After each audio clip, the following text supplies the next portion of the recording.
6 মাস আগে হচ্ছে আমি 4 তলায় ছিলাম। ভাগ্যবশত হচ্ছে আমি নিচতলায় একটা রুম পেয়েছি, সেখানে আমি শিফট করে নিয়েছি। আমি যখন ছিলাম ওই রুমে হচ্ছে গ্রীষ্মকাল ছিল। ওই গ্রীষ্মকালের মধ্যে হচ্ছে আমার ছাদ থেকে পানি মানে চুয়ে চুয়ে পড়তো। উপরে যে পানি ছিল ট্যাঙ্কের পানি, ওগুলো যখন গড়ায় পড়তো তখন হচ্ছে আমার ছাদ থেকে হচ্ছে আমার রুমের মধ্যে গ্রীষ্মকালে হচ্ছে পানিগুলো পড়তো। তো বর্ষাকালের কথা তো বাদ দিলাম, ওই রুমটা বন্ধই পড়ে আছে।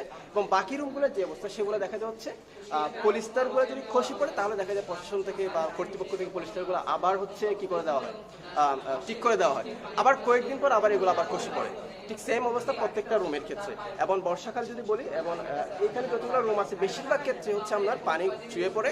এবং আপনার এই একাডেমিক আমাদের হল বলি বা একাডেমিক যে অ্যানাটমিক যে বিভাগটা বললাম, সেখানে অনেক বড় দুর্ঘটনা ঘটেছে। ভাগ্যবশত যেহেতু আমরা ওই দিন উপস্থিত ছিলাম না, সেজন্য আমরা অনেকে বেঁচে গিয়েছি। রুমের এই অবস্থা, প্রথমত 4 তলাটা হচ্ছে পুরোটা পরিত্যক্ত। এটা পিডব্লিউডি পরিত্যক্ত ঘোষণা করে দিয়েছে, তারপরেও আমরা দীর্ঘদিন যাবত এই রুমে অবস্থান করতেছি। তো আমাদের রুমের কথা যদি বলি, এখানে হচ্ছে পিলারটা ফাটা ছিল। প্রথমে যখন আমরা আসি পিলারের হালকা ফাটা ছিল, যেহেতু প্লাস্টার করে দিয়েছিল আমরা রুমে ওঠার কয়েকদিন আগে, তো সেই ক্ষেত্রে তখন এটা আসলে বোঝা যায়নি। ধীরে ধীরে এই ফাটলটা দৃশ্যমান হয়েছে এবং এক কর্নার থেকে আর এক কর্নার পর্যন্ত এটা বিস্তৃত হচ্ছে। তো আমাদের হচ্ছে বেশ কয়েকদিন আগে এখানে যে বড় পলেস্তারা ইট কনক্রিট সহ এটা হচ্ছে ধসে পড়ছে। তখন ওইখানে আমার 2 রুমমেট হচ্ছে মাথা দেয়, বাট তারা ওই দিন রুমে উপস্থিত ছিল না, এই কারণে কোনো দুর্ঘটনা ঘটেনি। বাট ওই সময় যদি তারা থাকতো তো ইন্ট্রাক্রেনিয়াল হেমোরেজ তো হয়ে যেতেই পারতো, মাথায় দুর্ঘটনা ঘটে যেতে পারতো।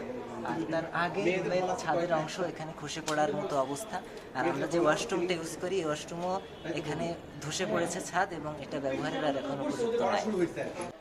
তো বিষয়টা হচ্ছে এরকম, দেখেন এই দরজার মধ্যে শুধু চৌকাঠ আছে, সেটা হয়ে গেছে, কিন্তু কোনো পাল্লা নেই, অর্থাৎ ওয়াশরুমের কোনো দরজা নেই। এবং ওয়াশরুমের ভিতরে যখন যাবেন তখন দেখবেন যে ওয়াশরুমগুলোর যেখানে বসে আমি ওয়াশরুম করবেন আপনি বা গোসল করবেন, তার উপর থেকে ছাদ খসে পড়তেছে। তার মানে আপনি গোসল করা অবস্থায় মৃত্যু হতে পড়ে আছেন, ঠিক আছে। এর পাশাপাশি যখন রুমগুলোতে যাবেন, প্রত্যেকটা রুমের মাঝে তো একটা বিম থাকে, চারদিক দিয়ে অনেকগুলো কলাম থাকে। এই বিমগুলো আগে ফাটল ছিল, এখন ফাটল থেকে এত বড় বড় 5 ফুট 4 ফুটের অংশ ভেঙে ভেঙে পড়ছে। এর ফলে রডগুলো এক্সপোজ হয়ে যাচ্ছে, ভাঙা রড এভাবে ঝুলে আছে। সেই ভাঙা রড যদি মানে গায়ে পড়ে কারো, তো সেখানে একটা ভালো ইনজুরি হওয়ার সম্ভাবনা আছে। এরপরে দেখা যাচ্ছে যে আমরা পড়তে বসছি, মাথার উপর থেকে খসে পড়তেছে, জাস্ট মাথার উপর থেকে খসে পড়তেছে। দেখা যাচ্ছে শুধু ভাগ্যের জোরে আমরা বেঁচে যাচ্ছি। হ্যাঁ, তো কতদিন আর ভাগ্যের জোরে বাঁচবো। এরপরে এটা হলের মধ্যে 4 তলায়, এর পাশাপাশি পানির লিকেজ। হ্যাঁ, প্রত্যেকটা রুম থেকে একটু বেশি বৃষ্টি হলেই পানির লিকেজ হচ্ছে। তো এই পানির লিকেজ হওয়া এবং নিচতলা যেগুলা, এইগুলাতে ড্রেনেজ সিস্টেম ভালো না থাকায় নিচতলা 1 তলার যে রুমগুলো আছে এগুলোতে পানি উঠে যায় হাঁটু সমান, এবং সেই পানিগুলো আমাদের মগ দিয়ে তুলে বাইরে ফেলতে হয়, ঠিক আছে। এরপরে আমি যদি বলি হচ্ছে আমাদের এইটা হলের ইস্যুটা, একাডেমিক বিল্ডিং এর যদি কথা বলি, রিসেন্টলি একটা খুবই ভয়ানক ঘটনা ঘটে গেছে যে যেখানে বসে ক্লাস হওয়ার কথা, গোল হয়ে বসে একটা টেবিলকে সেন্টার করে কিছু চেয়ার থাকে, আমরা সেই চেয়ারগুলোতে বসে পড়ি। তো ওই দিন স্পোর্টস উইকের জন্য ক্লাস বন্ধ ছিল, যার কারণে ওখানে কেউ যায়নি। কিন্তু দেখা গেছে যে পরের দিন যখন আমরা ক্লাসে গেছি তখন দেখি যে উপর থেকে 3-4টা হচ্ছে চেয়ারের উপরে অনেক বড় বড় চুন সুরকির খণ্ড পড়ে আছে। তার মানে আগের দিন যদি আমরা ক্লাসে যেতাম ওটা হয়তো আমাদের মাথাতেই পড়তো, ঠিক আছে।